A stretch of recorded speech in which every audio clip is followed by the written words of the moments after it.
All right. We are live on Headspace Live again. We do this every week, every Wednesday. Today, I'm here with my buddy Brandon Nicely. Hey, hey. And what's up? And we're gonna discuss all kinds of things that really, puzzle us, interest us, all of that stuff. And today, we're gonna talk about the eclipse 2024. I'm very interested in this deepfake AI situation that's going on. And also, we're going to talk about sort of this endemic level um, of burnout that's happening in America right now. We're going to talk about ways to overcome that.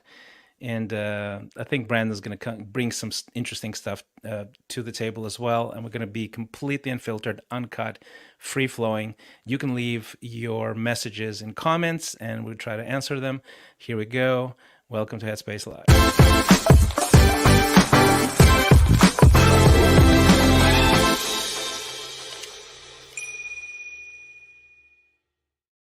Right, Brandon. So, did you watch the eclipse? We were in the path of totality here in Texas.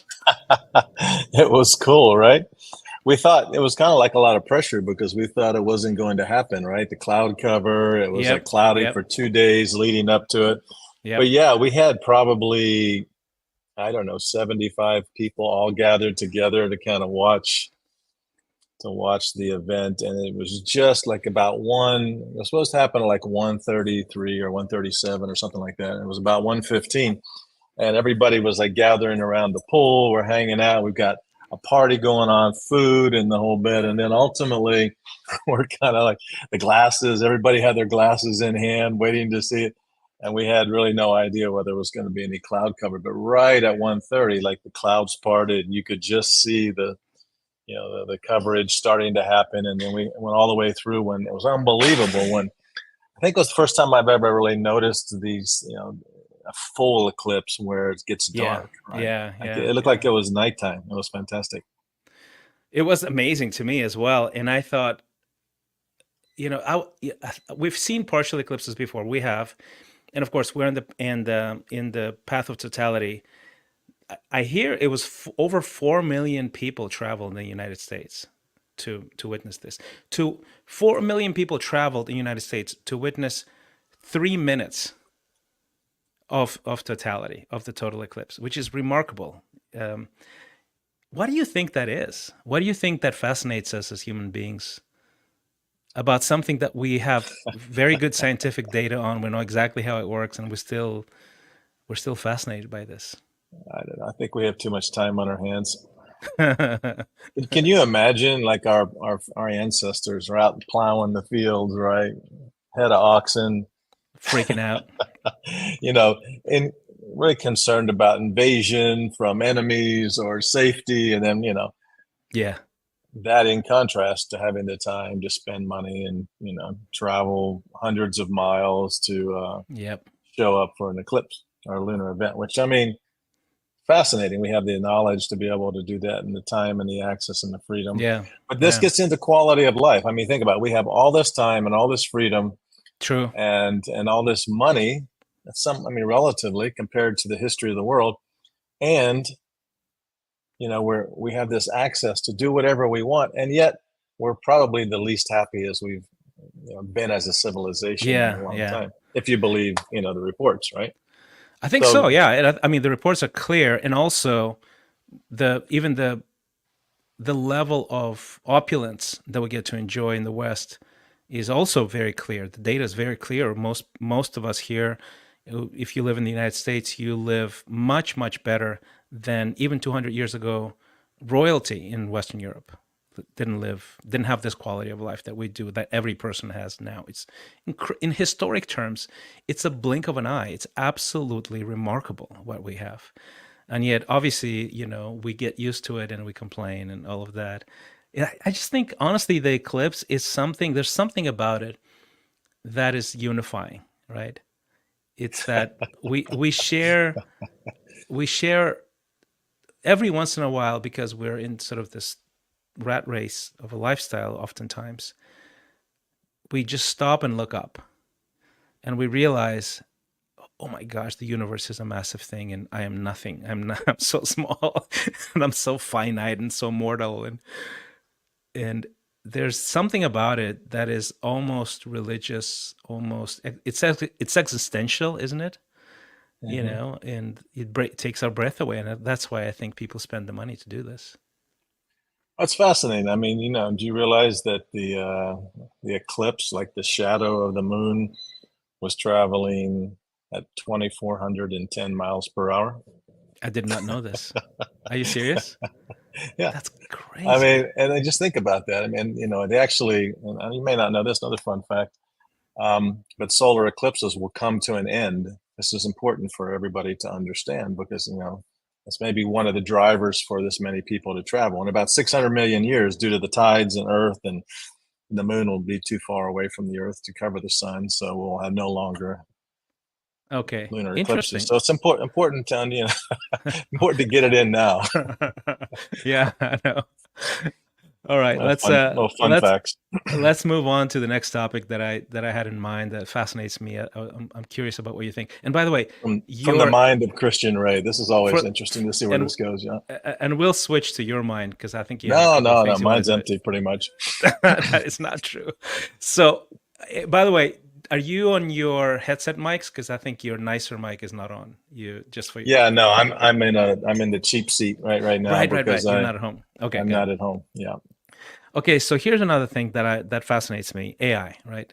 And of course, it's a buzzword. Everybody's talking about it. It is.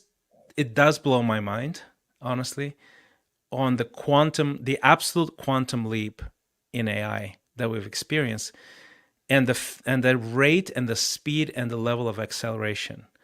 I now I've heard of AI for years and years and years. I use it every single day, every single day, and it's like having five assistants to help me with research, to help me fact checking, to help me improve my copy flow. I do image generation, all kinds of things like that every single day. Like literally 6 months ago, I was barely aware of its existence. It was more of a theoretical thing, right? It is absolutely mind-boggling. And then just recently, the deepfake stuff, this deepfake AI became obviously with acceleration a real security threat. All that stuff. I was reading a story about a financial worker in Hong Kong who was basically invited to a Zoom call with the CEO of his company and other senior people who were all deepfaked. And in this Zoom call, he was one step away from wiring $25 million upon the request of what he perceived were his direct superiors. That is just mind blowing. This is now. Imagine what's going to happen in 6 months, a year, 3 years, and that of course, includes all kinds of like compromising, sexual scandal type deepfakes of politicians, artists, and public figures, and it's Oh already Lord. happening. It's happening everywhere. So, what are your thoughts on that as a tech guy who has been Yeah. immersed in technology for all of your life?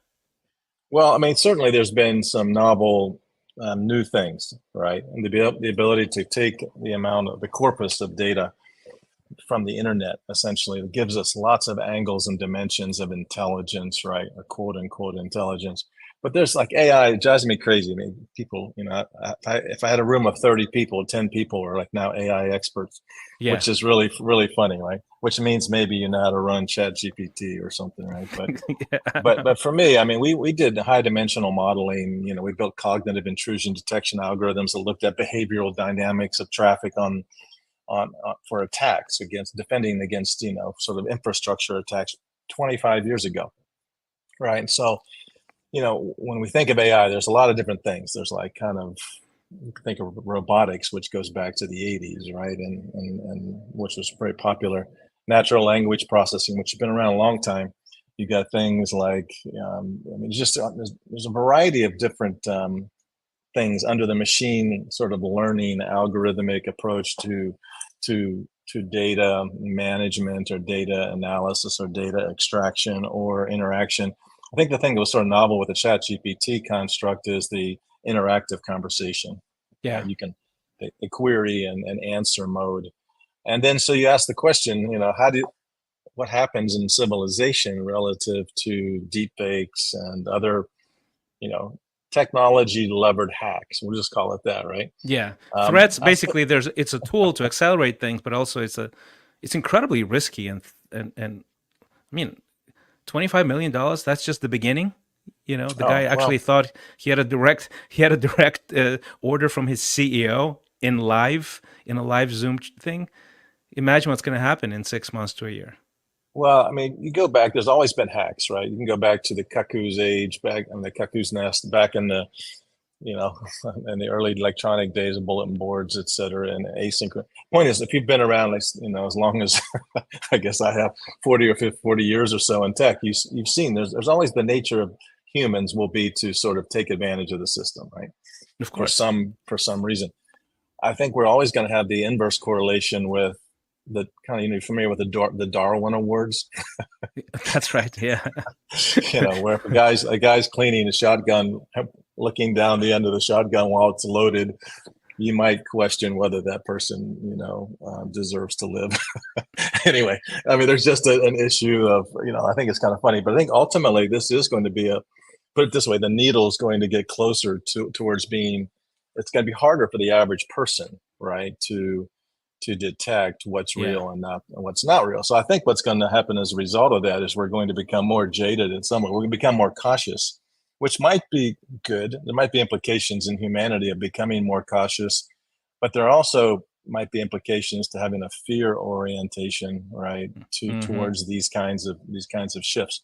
You can think about Terminator, right, with Skynet, and the fear mongering that could happen as a result of intelligent systems taking over and determining that humans are a virus, right? And we have Yeah. lots of problems and they take us out, et cetera, right? So I think those have been sort of fantasized for a long time. But the concern that I have is, I think, one, we do need to be more, just need to be more cautious, right, relative to losing or sending, your check to a Nigerian prince, or The, you know, the we, evolved the AI version of that, right? yeah, well, I have members of my extended family. I will say, I won't say who they are, but have been sort of faked into, relationships online that they never even met the person before, Hmm. Yeah. and sending them money and effectively money laundering. I mean, crazy stuff that I would have never thought was possible with, intelligent beings. But I mean, if you're dating somebody you've never seen face to face, that should be the first red flag. That's right. Um, Yeah. Maybe that you should consider the intimacy of that relationship. So let's switch to sort of the advantages and benefits to like the average human being, right? Right now, I feel empowered and amplified in my abilities because of Hmm. just the basic combination of chat GPT and Mid Journey, for example, Mid Journey for images, chat GPT for just research, grammar check, flow, all of those things. What do you see coming in the next 6 months to a year that will just dramatically change the human experience? Well, I think we're talking about access to information. And so I think people who are information workers that need access to information, I use it all the time as well, particularly different variants or private versions that give me access to research. Like, I may want to know who are all of the founders that have been involved in, a social version of an online platform, right? And That's it'll right. just Yeah. pretty quickly sort of do the research for me.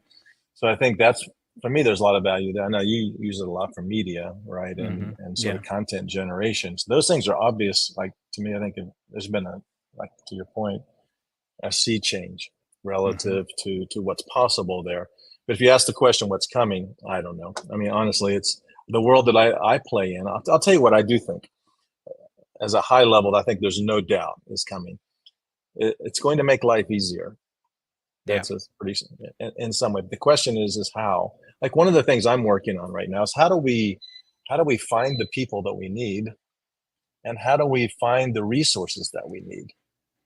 I mean, Yeah. those are two. It'd be really nice if I could find on a global scale the resources that I need, and or allow me to sell whatever products I have to people that might be interested. I think we can use intelligent systems to begin matching marketplaces and being able to be more intelligent than the brute force method we have today of email spamming, Yeah, People just, LinkedIn. Yeah, yeah, the like it's noise factor in life has gone way up, and I think we're all tired of it, right? and the dimensionality, I think, of just the regular social networks that have already accelerated sort of this networking effect, trust, etc. It's being, I think, dwarfed by AI now. Something's going to pop up, and one of the things that you're working on, like the thing that I think, can you share the project that you're talking about, that you're whatever's not classified, I guess. Yeah, we're flying But below the radar a little bit here, but what we're using is intelligent systems to be able to help people find the people that we're looking for. So, for example, in our relationship, we have a number of dimensions, things that we have in common. yeah. We have a number of things that we would love. You probably don't even know yet about me, and vice versa, that we Hmm. might discover over time. But when you classically go to a wine and cheese party or some meetup, you're randomly bumping into people trying to extract those levels of commonness.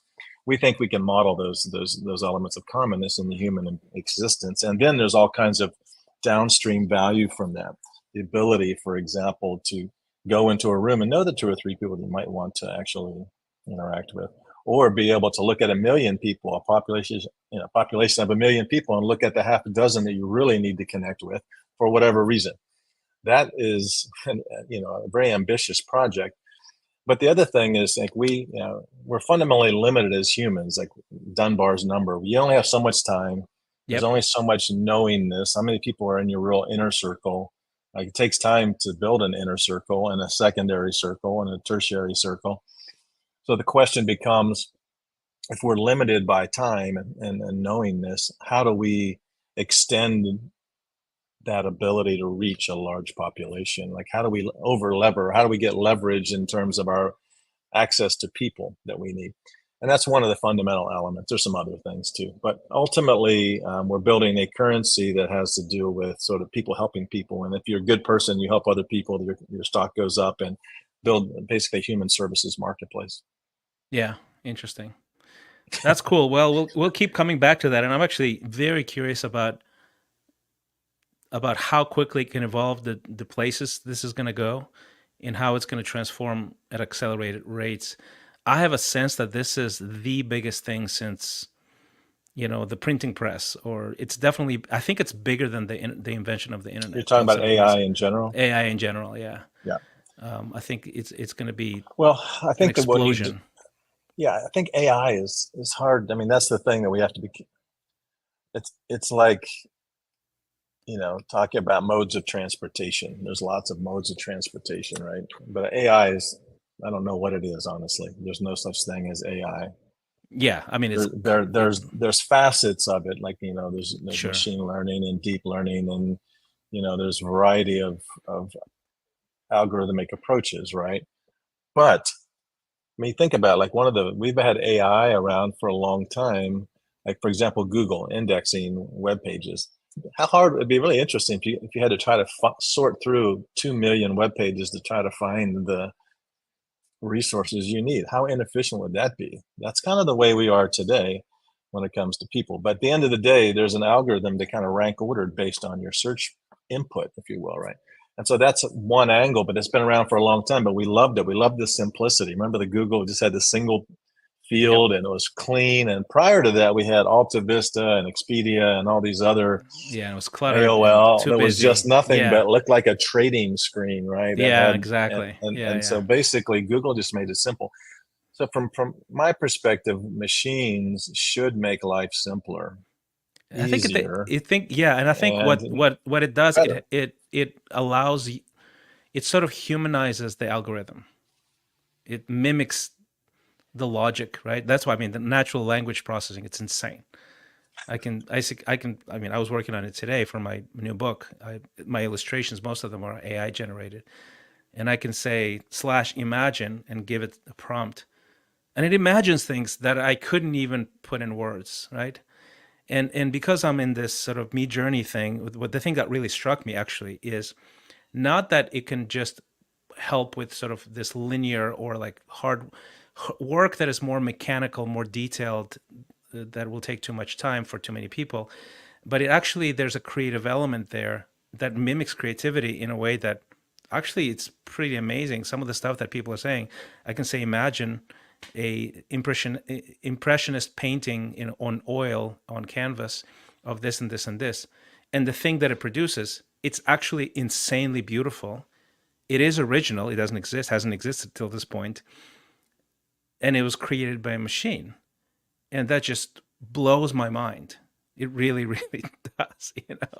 It imagines something, Yeah. and it imagines it in the realm of human, of the or sort of the human ecosystem, and creativity itself is being pushed further by this. I have a friend who sent me a couple of who's a musician, who basically sent me two songs. He basically gave prompts to an AI, what kind of voice, what kind of tempo, what kind of style, basic lyrics, sort of general structure, and it created a fully arranged, fully produced song with all the instruments, vocals, and background vocals, a full track. It's amazing. It really is. Like, I mean, wow. one of the hottest things, I mean, I think people like to prognosticate, right? And I think what's interesting is the amount of time that's shrinking between those prognostications becoming true. So Wow. when people like, I think it was the CEO of NVIDIA said that there's no reason to learn software anymore, software Right. programming. Yeah. Oh my I mean, come gosh. on. I'm like, seriously. I think we're a little bit out. We're a little out there, but in general, there is a way for us to actually generate code, and it's Yeah. getting better and better. There will be a time when you can simplify the process of building code, but then you have to architect. You see, you have to go up the scale of value in this That's thing. right. But Yeah. amazing the automated software algorithm. If we could actually build software just by an interactive chat, the amount of creativity, the Yes. amount of new stuff. We're at the very beginning, if you can imagine. We're at an inflection point. I think over the last 3 years since post COVID, that it's just the beginning. And I've been in this business, boy, since the early '80s and in technology, and I remember making my prognostications.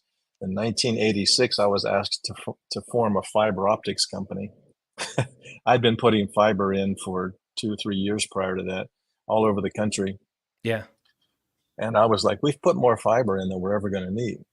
You know? Really? Is that Okay. that's what you're thinking? Yeah, because I'm like, who's going to need more fiber? I had just put, 145 strands of fiber across Indiana, and we had modems at the time that were going,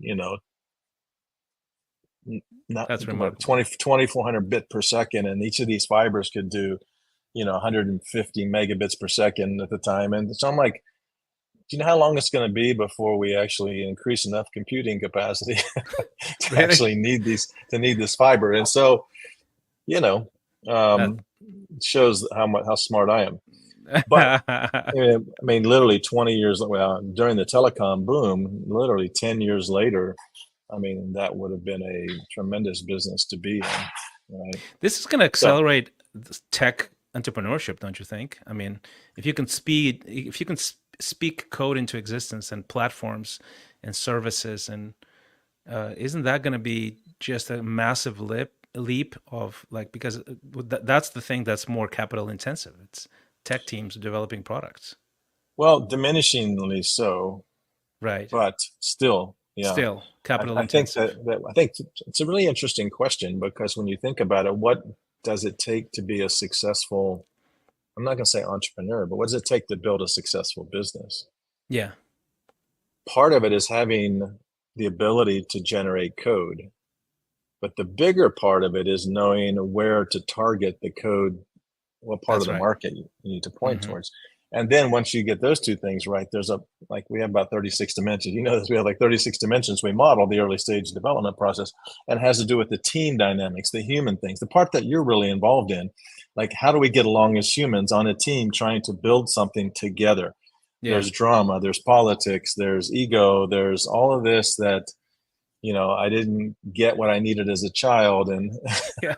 Yeah. therefore I'm still struggling with life, and I can't play nice in the sandbox with others. There's the challenge of sales. How do you translate something into something people can listen to and actually want? I mean, while I do think that it's going to make it easier to produce I don't know that it's going to meaningfully shift the odds of success. If that Really, makes you don't sense. think so? Interesting. Well, let's transition to sort of the next topic that we pre-selected here, which actually is a nice segue. Is that the But before we go there, can I ask you a question? yeah, I'm going to go off. I don't know if there's been a script because I'm not really on yeah, script. But so how about you as it relates to AI? Let's get to a specific niche of AI, robots. yeah. Would you want a robot in your home? I think so. Yeah, I think so. Well, I'm What sort of a what first would you have it adopter. do for you? I'm a first adopter type, right? So I would be Hmm. just geeking out, but I would say just the menial work, like the sweeping, the cleaning, the dishwashing. I would love a robot, and sort of even controlling the systems, the ACs, the electricity, the water supply, irrigation, all of that stuff. It would be nice to have one sort of central manager for that. I would love to have a virtual robot for even sort of accounting, bookkeeping, tax strategy, all Yeah, of that that would be stuff. nice. The complexities that are really limited by bodies, by people who do different Yeah. things. Same thing with sort of, you know, systems, sales systems, right? A to Z. If they're intelligently now propelled rather than just built, and they're sort of bulky and they have to Yeah. be managed by certain types of people, and everybody's expensive, the everything, right? So that all of those things can be, I think, propelled and accelerated and cheapened and Hmm. improved fairly quickly. I want to say. So even, for example, I would love for a AI content, sort of almost like a creative director, to literally look at all the YouTube videos we've created, distill the best of the best of the best, analyze them, suggest new topics, suggest something that to Hmm. improve them, and then sort of map out so talking points. So it's not replacing the human, for example, me as a content creator, as a thought leader, but it's really fine tuning. Okay, what's helping people? What are people responding to? What can you do within your realm to serve them better? For example, things like that. So I can think of like five other things in the same Yeah. sort of Well, general. clearly, I can. There's in this space of being able to analyze a lot of data and make decisions based on Hmm. rule sets or governing kind of principles. I think the accounting, taxation, that whole thing needs to get simplified and and actually is a great application for it, right? Imagine, I Yeah, mean, Intuit helps you, but it starts from the wrong preposition. It's not preposition. It starts from the wrong presumption instead of assumptions, right? I don't want it just to help me. I want it to actually do it for me, exactly. That's which exactly it. is Yeah, which is really different than do it for me. I make recommendations, let me guide and make answer questions along the way, right? But exactly. Yeah, it needs to be almost turned upside down. So I think that's the power of entrepreneurship to think from a clean slate. That's why we yeah. like whiteboards so much, right? Yes, It's we like do. clean slate. But those are great applications you just mentioned. I think there's no doubt that those will come faster than automated software programming in mass. So, Yeah, I think so too. Yeah, I think so. but the I mean, robot is interesting to me in the home. How long does it yeah. take for us to trust? For Hmm. example, would you trust a robot around your child, a newborn? Yeah, that's a good question. I Would mean, even, I you mean, there's allow them to change the diaper?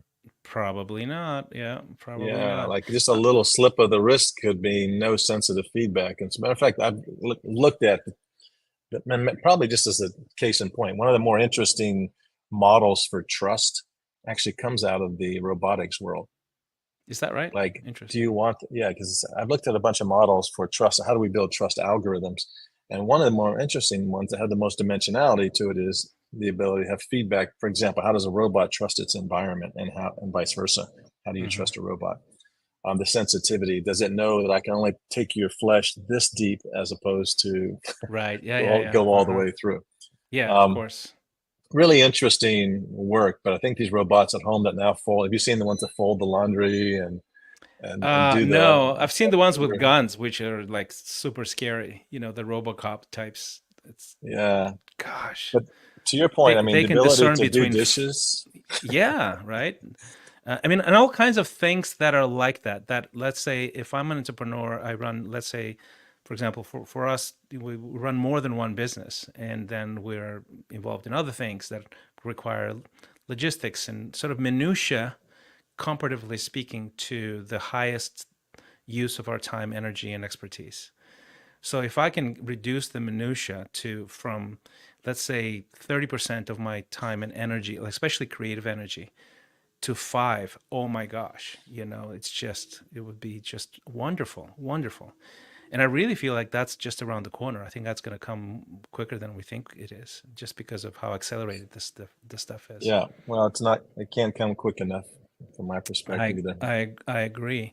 Okay, so this another actually perfect segue to something that that I was reading up on. The Harvard Business Review says that over half of the professional population in America cannot establish work-life balance. So over half probably fall into get in the category of burnout or in the vicinity of burnout. That is a tremendous loss, a tremendous opportunity cost, right? If you are not happy, fulfilled, creative, full of energy, full of direction, clarity, the sideways energy, relationally, professionally, creatively, is just massive, right? So such inefficiencies, and this is the reason I was reading up on this stuff is because I'm hosting a webinar on April 20th. It's called Harmonizing the Hustle, right? How do you how do you basically grow in success without it costing you your emotional health, essentially your wellness. And we talk about, we of course we do that a lot in Exponential Life, the coaching that I do. And you and I, of course, talk about that all the time, have for years. And Mhm. it's incredible how costly it is for human beings to build things, to create things. And the cost, I fear the cost is completely unnecessary if you know where to look and where to tweak. So what are your thoughts on this epidemic of burnout and life dissatisfaction in America? Yeah, well, it's a really interesting topic, and I think it's one that we, should talk about more, right? I mean, you and I talk about it, but I think that's because you study it, and it's helped me a lot to talk about it and go through your program. I think that there's a extremes that we talk about. Burnout is all the way over here, but I think that there's a lot of people who aren't burnt out yet that are more likely in the middle that Yeah. don't have harmony. I like what you said, the harmonization, right? Hmm. Um, that don't have harmony with their work life. They see them as as competitive, if that makes That's sense, right. right? Yeah. Yeah. And also their wives or husbands or kids Hmm. see them as competing against the Yeah. harmony that is the dance of life. That if you manage it well, is accretive from a business language standpoint. Right? It works for you, right? It works towards some goal. So from my perspective, I think there's, it's really interesting and it varies quite a bit based on what kind of job you. If you're a bus driver, for example, is just the first thing that came to my mind. Your work-life balance may be a function of how many hours you're driving the bus, right? Unless you integrate the people that you're meeting as part of your life purpose. I don't know. Right. I'm just Yeah. Yeah. throwing it out there. The point is that there's different ways to look at work-life balance, but I think that in general, Americans, I think we hate to go to work. This is just the general sort of population thing. Is like we hate for Monday mornings to roll around, right? Yeah. We don't enjoy We work. It's not meaningful, right? we live for Friday. I mean, people live for Yeah. thank God it's TGIF. Friday. TGIF. Yeah. Literally, right? Then it's like party, and then you feel like terrible on the weekend. And I mean, Yeah. then you run So around with your kids, there's taking them to. a natural segregation between work and life, right? That shouldn't be there, I think. Well, the question is, should or shouldn't it? I don't know. I mean, I think that's I think I like what you said earlier. The harmonization is the key Hmm. because I think we're going to be different. Like for example, if you and I are working on two or three businesses that actually are brand new, off getting them off the ground, that takes a lot of energy, right? Yeah. Entrepreneurs do not have a good. It's really hard for entrepreneurs to have a good work-life balance if you Hmm. define it purely by hours in a day. That's why I would redefine it a little bit, and I think you do as well. Is it's not about the hours in the day that you sit in a certain place doing a certain thing. It's about how harmonizing, Yeah. you know, is the work with your life and vice versa? Is it taking away from your family and your relationships, or Yeah. are they engaged and enthused and supporting you? And is it a thing that they're involved in as well? So I like the idea of harmonizing work-life balance. But I don't think we are. I think it's pretty clear that we're off balance, and for the most part, the average in terms of the average American lifestyle. Yeah, I think so too. I mean, I would say it's sort of it's become very devoid of meaning. That's the first thing that comes to mind, is that work is just a job. It's separate. It Mm, doesn't it's not supposed to bring me joy, fulfillment, happiness. And I really believe that's one of the reasons why people are burned out, is because I think actually it's a deeply human thing for your existence, your activity to have meaning. hmm So if it doesn't have meaning, okay, so how do you give it meaning? Well, you have deeper thoughts, you have a community that supports you, but also sort of deep by deeper thought, I mean you you actually meditate on the meaning of your work rather than treat it as this sort of, this is the source of my check that comes in the mail or in my bank account every month. So meaning is a huge deal. I think segregation, which is like work life balance, I don't think it exists. It's integration that needs to happen, right? And that's another thing, is integration with work life, family life, friendships. The other I think source is we don't know how to rest well. America is one of the most overworked nations on earth, probably after Japan, I believe. Maybe it's overtaken Japan by this time. So it is absolutely overworked. There's not enough joy. There's not enough rest. There's not enough any of those things, and we're the sort of the wealthiest. So you would think that the wealthiest nation would have enough leisure, now that the quality of life has improved, but that's actually not the case. Just human nature, we want more, Right. and those are just some of the things. There's a Gallup poll that actually determined that one of the biggest contributors to employee burnout is unfair treatment at work.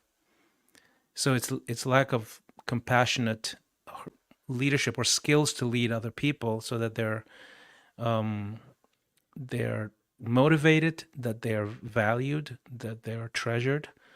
Um, Lack of leadership, lack of management skill, essentially, lack of people skills. And in a place in America, that actually surprises me as a Mm, statistical fact, that it's one of the biggest contributors. So people are just unhappy with their bosses. People don't. I mean, somebody said that people don't leave jobs; they leave bosses. hmm They leave because they hate their boss. You know, and I think it's really fascinating to know that, look, and they're these bosses, and you're an employer. I'm an employer. We have people that work for us. It's a skill that you can learn. Okay, how do you treat people so you can get the best talent, retain the best talent, keep them happy for a long time? It's actually not that hard. It's not rocket science.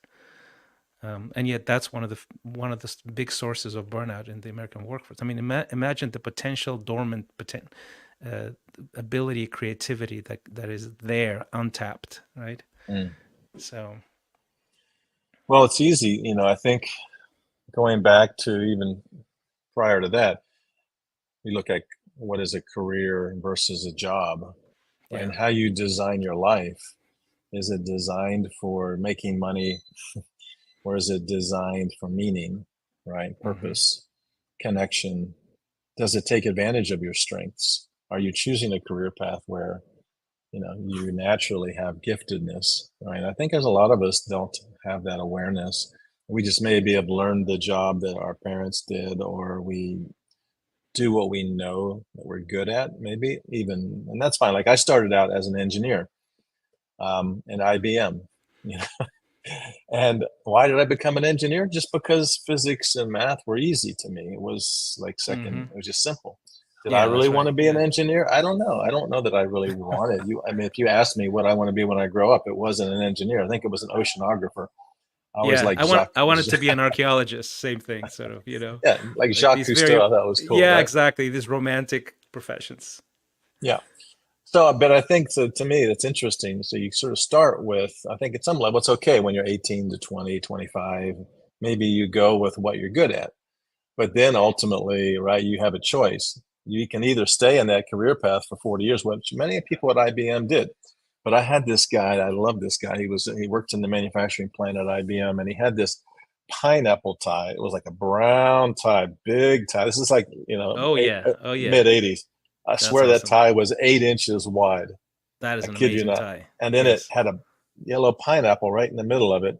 And this thing had food stains from lunch for the last 30 years. I kid you not. He must have had this thing never cleaned in 30 years. And he had been at IBM for 30 years, and he was a super smart guy. Yeah. But socially, had some social skills. And I looked at this guy and I'm like, boy, is this where I want to be in 30 years? Mm-hmm. And I made a pivot. Yeah. Yeah. I went into the sales and marketing organization where honestly, my boss told me, you can't go there. You can't, they walk on water there. Like Ah, you don't want to go interesting. to IBM sales and marketing because you really won't survive. So I ended up Wow. going to New York City, and I kind of bucked the system. But in general, I found my people. If that makes sense, right?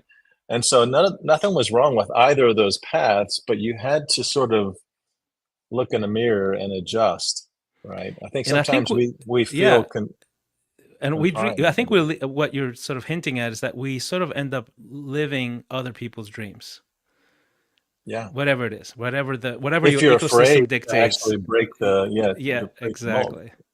Yeah, like your parents, your ecosystem, your whatever your area, your environment dictates quite a bit of that. And then having Okay. sort of having the courage and the ability to overcome all of that stuff and go into the unknown and figure out what your Well, calling look is. at you. I mean, you're over here in America, That's like right. Yeah. far from your birthland via Yeah. multiple continents. Yes. Yes. It's Like, think crazy. about it. What were the? Let me just ask you this. I mean, what would be one of the key distinctions that made you different than other people, or maybe the strength that allowed you to navigate uncertainty, possibly, and That's do a good things that are question. courageous, right? As opposed to staying in, because many people just feel like and believe that I can't do this, I can't do that, right? And they stay where they're at. I've thought about it quite a bit, obviously, because a lot of what I've been able to do in life, I want to be able to sort of systematize, codify, and transfer, in coaching. And I want the people that I coach to succeed. Mm-hmm. And I did have, I've thought about it quite a bit. And one of my theories is that you have a choice when things happen to you, circumstances happen, and they happen to everybody in one way or another, right? It could be a toxic family, an absent father, like, or in my case, a military coup, civil war, things like that.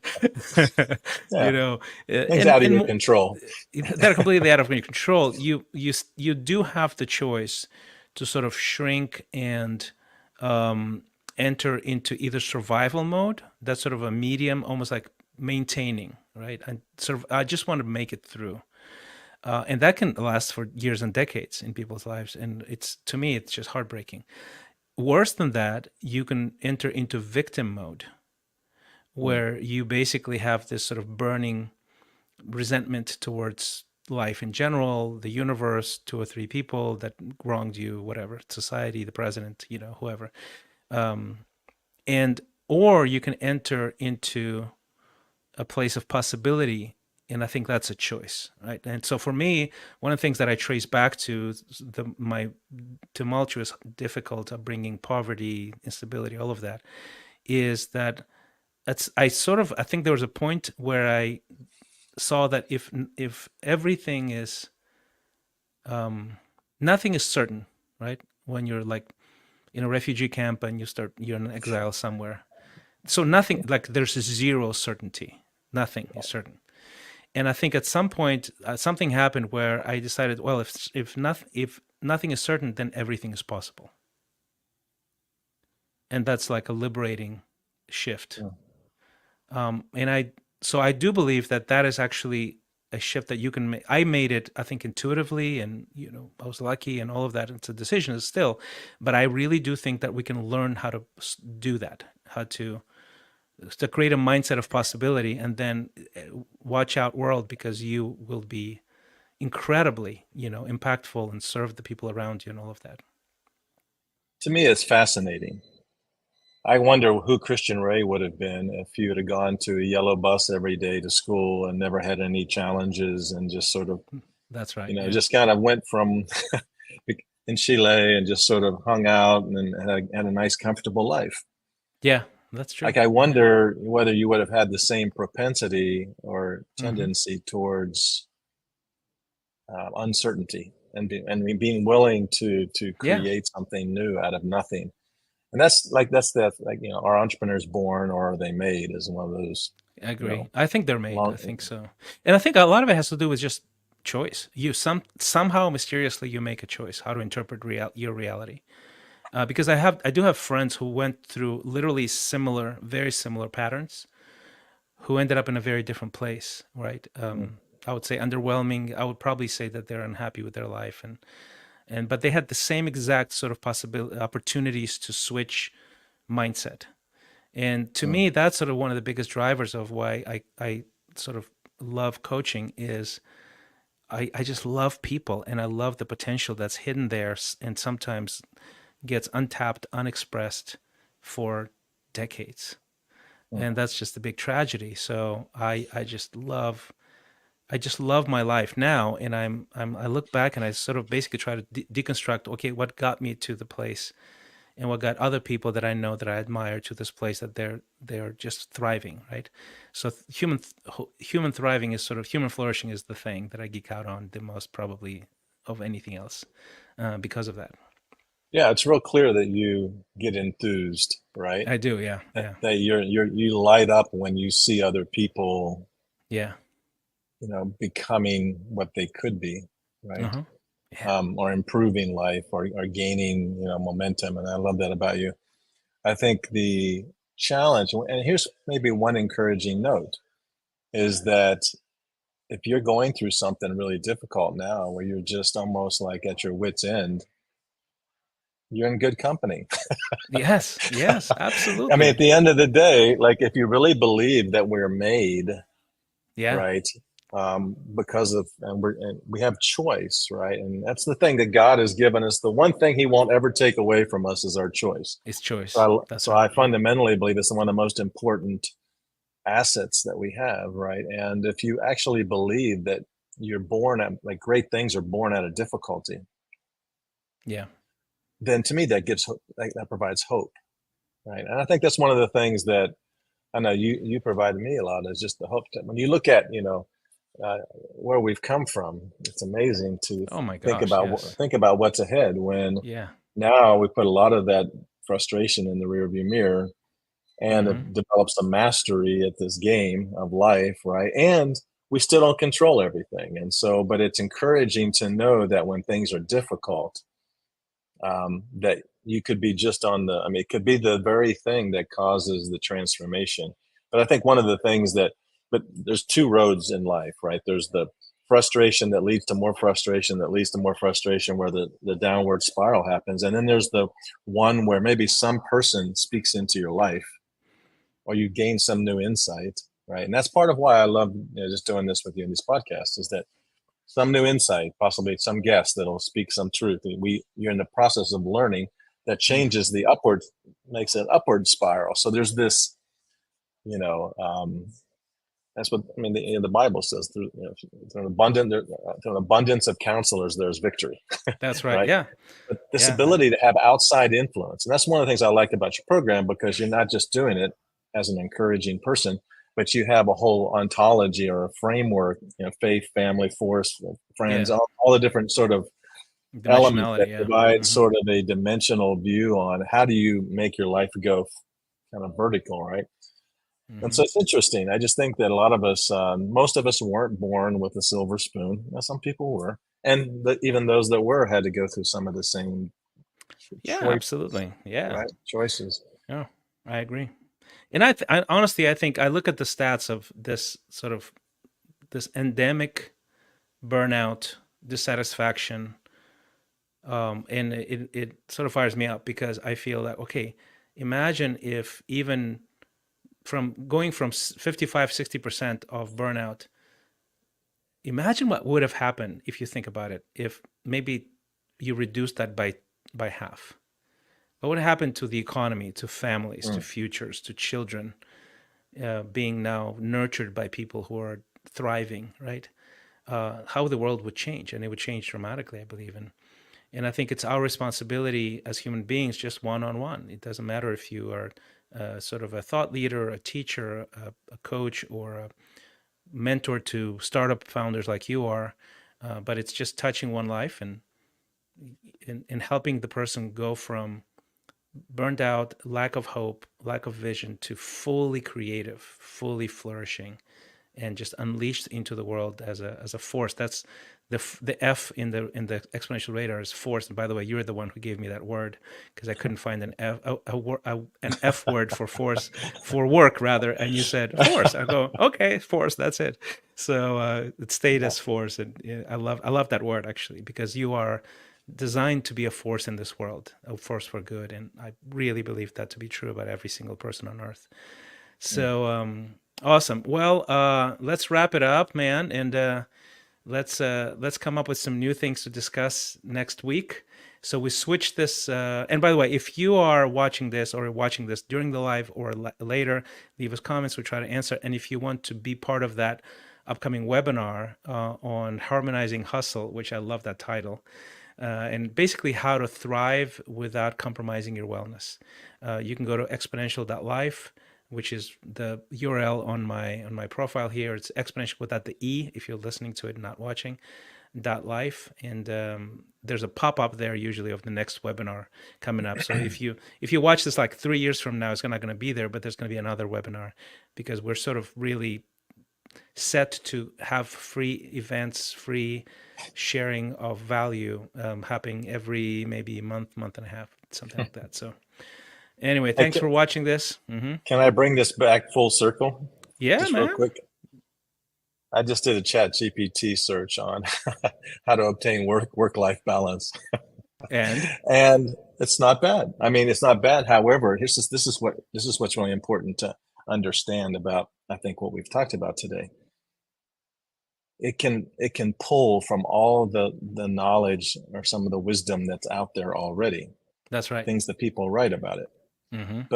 But you're only as good as the sort of average data that it's training from, right? Precisely. So everything. So if I were looking at what it said, it gave 10 real clear things. Everything from prioritize tasks to set clear boundaries to unplug, sort of obvious things.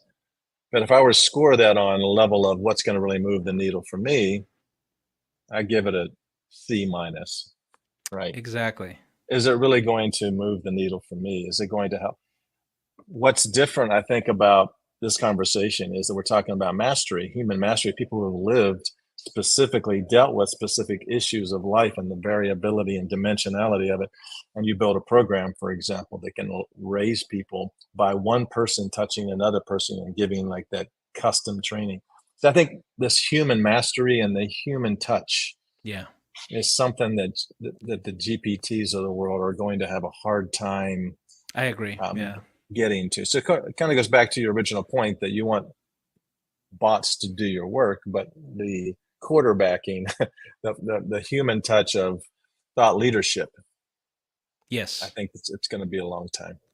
Yeah, and I'm sure there's going to be, someone's going to like within 6 months. I wouldn't be surprised at all. Maybe it already exists. There's like a career or life coach bot, on that Yeah, costs like yeah, $5 a month or something like that, and there's and it won't be able to do the work that humans require, the touch, the expertise, the nuance. It just won't be able to be replaced very easily by AI.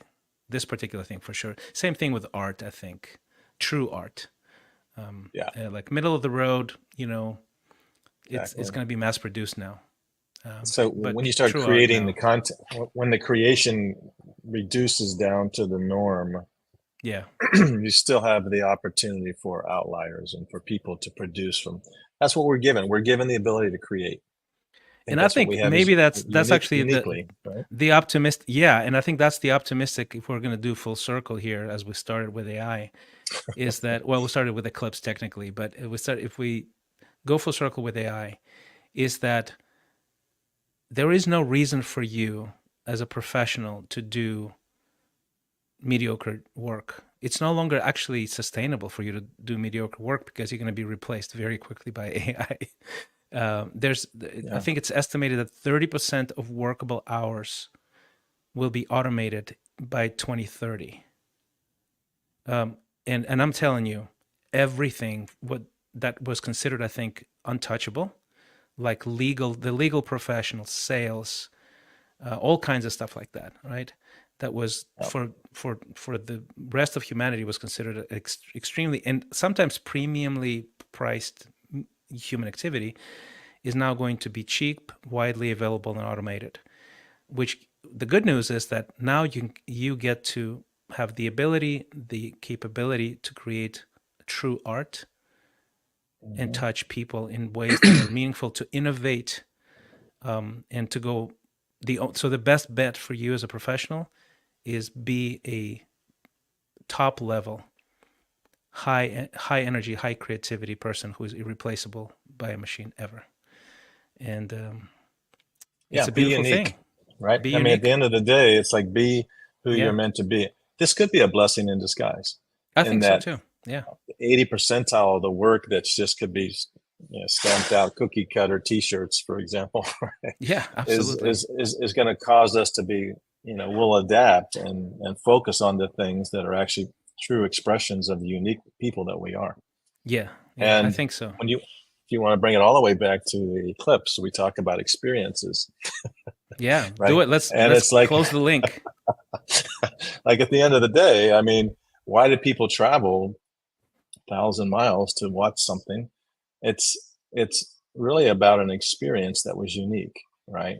And if That's you right. think about the most unique experience in life is being able to have, things that you intentionally do with other people that you like, right? And I think Hmm. that's, it's not about the event as much as for me, it was around the 70 people that were all gathered and the fun that we had both before and after and ooh and ah during the darkness. And so it's who you roll with, right? So you travel with, and there we go, full Yeah, circle. yeah, full circle. That's beautiful.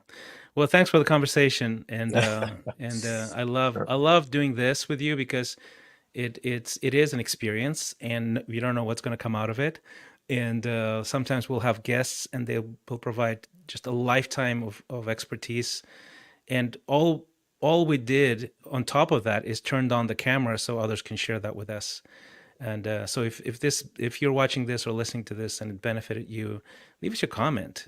Just participate in the conversation. We love that. So thanks again for watching, and we'll see you next Wednesday at 1 p.m. Central Time.